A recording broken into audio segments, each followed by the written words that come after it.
Hace mucho, mucho tiempo, cuando la televisión era en blanco y negro, la Coca-Cola traía cocaína de verdad y la gente todavía creía que fumar era saludable y hasta elegante, nació en México un tipo bajito, con cara de que te va a pedir fiado en la tiendita, pero con más talento que toda la plantilla de Televisa junta. Roberto Gómez Bolaños, alias Chespirito. Sí, el mismo que logró que millones de personas se rieran de la pobreza, el bullying, el abandono infantil y la incompetencia policial, y encima le aplaudieran por ello. Un genio. Pero también un cabón de cuidado, porque para sobrevivir en la jungla de la tele mexicana hay que tener más colmillo que el león de la Metro-Goldwyn-Mayer. Porque vamos a ver, ¿quién más podría inventar un universo donde todos los adultos son unos inútiles, los niños son interpretados por cuarentones con problemas de calvicie y la solución a cualquier problema es una cachetada, un portazo o una frase que ni Freud podría explicar? Solo Chespirito, el Shakespeare de la colonia Doctores, el poeta de la vecindad, el tipo que convirtió la miseria en oro puro. Y en derechos de autor, que es lo que realmente importa. Porque aquí, si no registras tu frase, te la roba el de la tienda de la esquina y la pone en una camiseta. Pero no nos adelantemos, que aquí hay mucha tela que cortar y no estamos en el taller de la Chilindrina. El buen Roberto nació en 1929, cuando México todavía estaba decidiendo si quería ser país, novela de Juan Rulfo o simplemente un meme gigante. Desde pequeño el chaval ya era un crack. Escribía, dibujaba, hacía chistes y probablemente era el típico que en la escuela te vendía la tarea, pero te la entregaba con faltas para que no sospecharan. Un visionario, vaya. Y claro, en un país donde la creatividad se premia con un luego te pago y un bolillo luro, el tipo tenía que buscarse la vida. Así que después de sobrevivir a la infancia, la adolescencia y a la comida de su abuela, que seguro era más dura que la vida de Don Ramón, Chespirito se mete al mundo de la publicidad y la radio. Pero como todo buen mexicano no se conforma con poco, el tipo quería más. Así que se mete a escribir guiones para la tele y ahí es donde empieza la leyenda. Porque sí, antes de ser el Chavo, el Chapulín y el Doctor Chapatín, el tipo era el que escribía los chistes que otros contaban. Y como buen guionista, seguro que le pagaban con exposición, una torta de jamón imaginaria y un «Gracias, joven, muy bueno su trabajo». Pero un día, cansado de ver cómo otros se llevaban la gloria y el cheque, Chespirito decide ponerse frente a la cámara. Y ahí es donde la cosa se pone seria, porque el tipo no solo actúa, sino que se inventa un universo entero. La vecindad, el barril, el chipote chillón, la Chilindrina con voz de pito, Kiko con cachetes que desafían la gravedad y Don Ramón, el verdadero héroe de la serie. El padre soltero, el mártir de la renta, el tipo que nos enseñó que la vida es dura, pero más dura es la señora Clotilde. Y todo esto con un presupuesto que haría llorar a cualquier productor de Netflix. Y aquí es donde empieza el verdadero desmadre. Porque El Chavo del Ocho no era solo un programa, era una masterclass de cómo hacer humor con nada. Literalmente nada.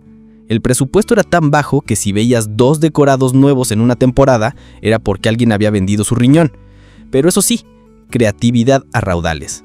Que si el barril, que si la vecindad, que si la torta de jamón que nunca aparece, que si el agua de Jamaica con sabor a petróleo. Y ahí estaba el Chavo, sobreviviendo a base de imaginación, golpes y la eterna promesa de una torta que nunca llega. Como la quincena, pero con más risas.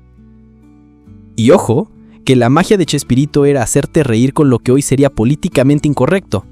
Que si el bullying, que si la pobreza, que si el abandono infantil, que si el abuso de autoridad. Todo eso lo convertía en comedia blanca, pero con un trasfondo más oscuro que la noche en la vecindad cuando se iba la luz o cuando Don Ramón no pagaba la cuenta. Y ahí estábamos todos, riéndonos de la desgracia ajena, porque al final la vida es eso, reírse para no llorar. Pero ojo, que no todo era risa y diversión, detrás de cámaras había más drama que en una telenovela de las 9, que si pleitos por derechos de autor, que si Televisa queriendo quedarse con todo, que si Florinda Mesa y Chespirito se enamoran y dejan a medio elenco con cara de ¿qué está pasando aquí?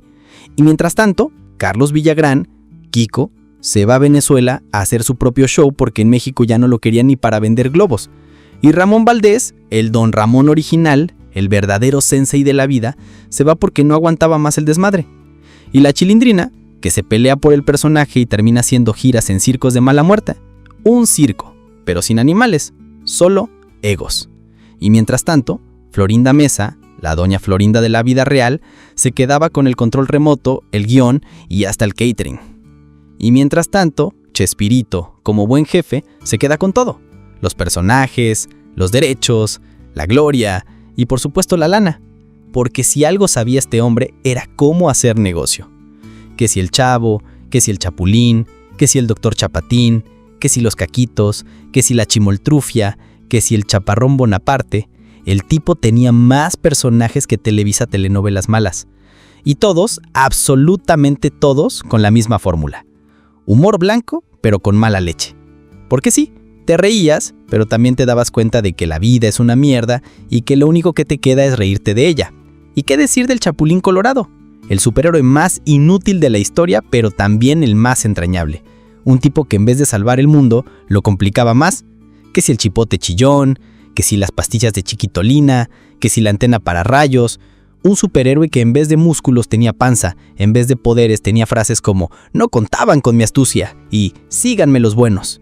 Y aún así, todos lo amaban, porque al final, el Chapulín era como la vida. Un desastre, pero con buena intención. Y si no te salvaba, al menos te hacía reír mientras todo se iba al carajo.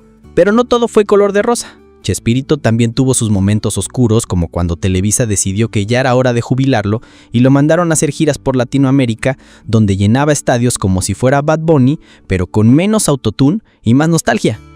Y ahí estaba, el tipo, con 70 años, vestido de niño, haciendo reír a generaciones enteras que ni habían nacido cuando empezó el show. Y tú ahí llorando porque el Chavo nunca se comió su torta de jamón. Y mientras tanto, los ejecutivos de Televisa contando billetes y preguntándose por qué no se les ocurrió a ellos. Y así, entre risas, pleitos y más repeticiones que el opening de Dragon Ball, Chespirito se convirtió en leyenda. Un tipo que demostró que no hace falta tener millones para hacer reír, solo hace falta un barril, un chipote chillón y un montón de ganas de joderle la vida a Don Ramón.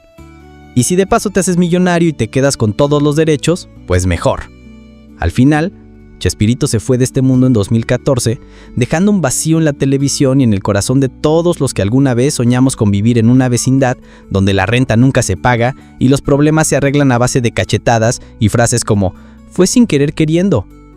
Y sí, puede que la vida sea una tragedia, pero con un poco de humor y mala leche, hasta la tragedia se vuelve comedia.